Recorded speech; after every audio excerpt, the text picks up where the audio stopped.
चला बघा बाळा हो, आपण लास्ट लेक्चरला बघितलं म्हणजे मागच्या बघितल्या क्वेश्चन मध्ये इथं मीन डेव्हिएशन होतं. काय होतं रे? मीन डेव्हिएशन. आता काय करायचं आपल्याला? Standard deviation. मग स्टँडर्ड डेव्हिएशन साठी बदल फक्त फॉर्म्युल्यामध्ये बघा काय होत होतं. ह्या ठिकाणी F I mod of D I होता, तर या ठिकाणी होतो डी आय चा स्क्वेअर आणि हे येतं बबड्या अंडर रूट मध्ये आणि एम च्या ऐवजी होतो यस. ओके, असं होतं येतं अंडर रूट मध्ये. आलं लक्षात? म्हणजे ही व्हॅल्यू काय होणार आपली? चेंज होणार. म्हणजे बघा F I into D I चा स्क्वेअर पाहिजे, म्हणजे हा कॉलम सुद्धा आपल्याकडे येणार नाही, हा कॉलम चेंज होणार. इथे येणार F I into D I चा स्क्वेअर. म्हणजे आपल्याला इथं फक्त मॉड ऑफ डी आय चालेल का? नाही, तर आपल्याला या ठिकाणी काय पाहिजे? डी आय चा स्क्वेअर पाहिजे. काय पाहिजे? डी आय चा स्क्वेअर पाहिजे. आलं लक्षात? काय चेंज होतं फक्त स्टँडर्ड डेव्हिएशन मध्ये?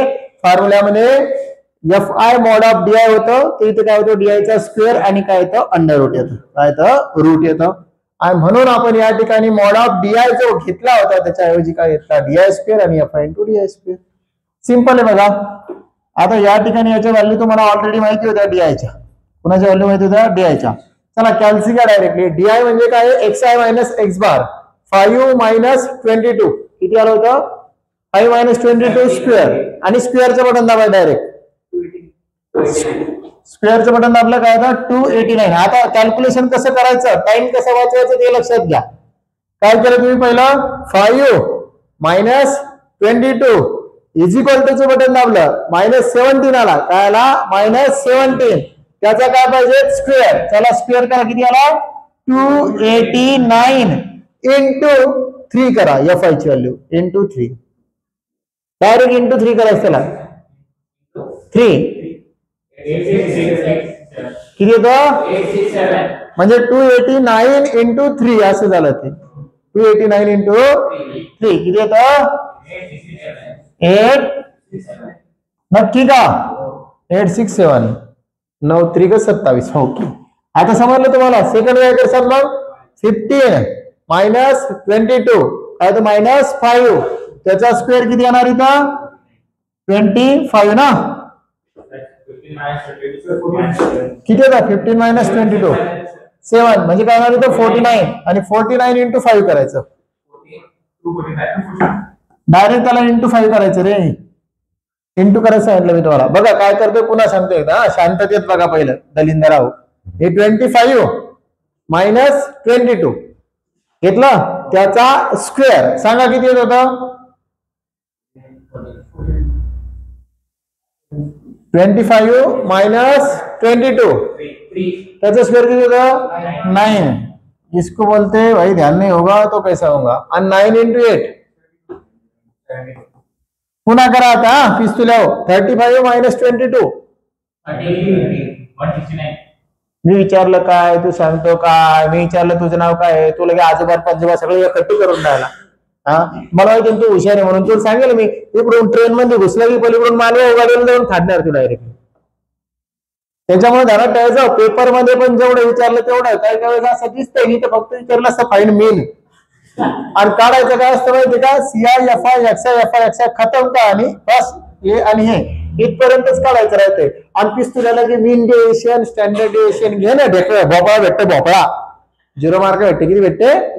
0. म्हणून जेवढं विचारलं तेवढं सांगायचं. अति हुशार व्हायचं नाही. 72 35 वजा 22 किती झाले? 17चा वर्ग 35 22 13 होईल. 13चा वर्ग 169. 169 गुणला 3 507 का? 507. पुन्हा आता काय करणार? 45 मायनस 22 23 त्याचा स्क्वेअर 5 to 9 आणि इंटू 1 म्हणजे काय ना 5 to 9. आता इथं काय येणार आपल्याकडे? चेंज होईल. Summation of F I D I चा काय येणार? स्क्वेअर. किती येतं बघा?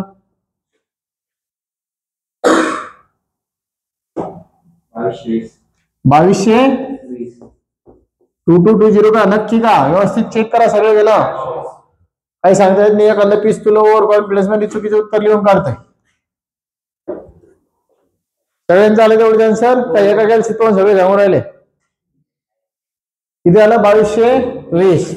बस बबड्या याच्यात व्हॅल्यू टाकायची 2220 आणि खाली किती आहे 20. हे अंडर रूट मध्ये हा अंडर रूट मध्ये आला अंडर रूट मध्ये अंडर रूटच्या बाहेर अंडर रूट घ्यायचंय तिथं कॅल्क्युलेशन करताना 111चं स्क्वेअर रूट किती 10.53 एवढा आला असेल तुमचं स्टँडर्ड डेव्हिएशन. लक्षात. आता स्टँडर्ड डेव्हिएशन झाल्याच्या नंतर बाळांनो त्यांनी आपल्याला सोबत अजून काहीतरी काढायचं सांगितलंय. वाजू नको रे पिस्तुला लग्न झालंय माझं लग्न असतं तर तुला वाजवायला लावलं असतं. वाजू नको आता.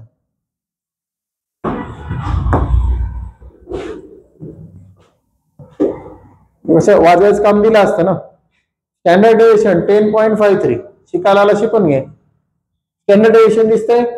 आता काय करायचं आपल्याला coefficient of variance. Coefficient of variance म्हणजे काय.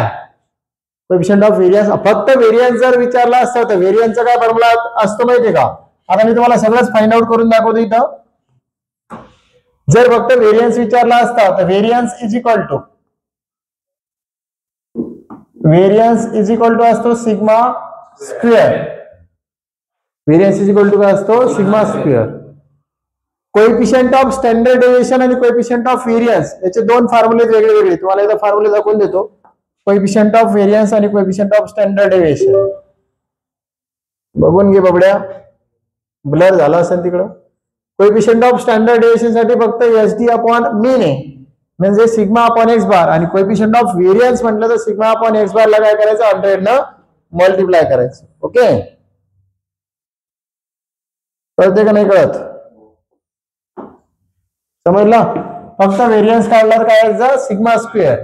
हा सिग्मा आहे. एसडी म्हणजेच काय आहे सिग्मा किंवा तुम्ही त्याला एसडी चा स्क्वेअर लिहा. ओके. आणि तुम्हाला काढायचं काय सांगितलं coefficient of variance. Coefficient of standard deviation म्हटलं असतं तर सिग्मा अपॉन एक्स बार. पण आपल्याला काय सांगितलं कोएफिशियंट ऑफ व्हेरियन्स म्हणलं तर sigma upon x bar into 100. याच्यासाठी काय फॉर्म्युला वापरायचा sigma upon x bar into 100. आणि मी शब्द वापरला कोएफिशियंट ऑफ स्टँडर्ड डेव्हिएशन म्हटलं तर फक्त सिग्मा अपॉन एक्स बार 100 घ्यायचं का नाही. ओके. इथं विचारलं काय coefficient of variance. Coefficient of variance विचारलं बेटा इज इक्वल टू काय येणार sigma upon x bar into 100. इथं कोएफिशियंट ऑफ व्हेरियन्सच्या ऐवजी स्टँडर्ड डेव्हिएशन असतं तर 100 गायब झाला असता सिग्मा अपॉन एक्स बार आला असता असं सांगतोय. सिग्माची व्हॅल्यू किती काढली आपण 10.53 आणि एक्स बार किती आहे 22 आणि इंटू काय आहे 100 किती येतं बघा 47.86. हे झालं तुमचं कोएफिशियंट ऑफ व्हेरियन्स. मीन विचारला स्टँडर्ड डेव्हिएशन विचारला कोएफिशियंट ऑफ व्हेरियन्स विचारला 6 मार्कासाठी प्रश्न विचारला. किती मार्कासाठी विचारला 6 मार्कसाठी प्रश्न विचारलेला आहे बबड्या. ओके चला कळाला असेल एवढं सगळ्यांना लक्षात आलं असेल. कोएफिशियंट ऑफ व्हेरियन्स काय आहे कोएफिशियंट ऑफ स्टँडर्ड डेव्हिएशन काय आहे.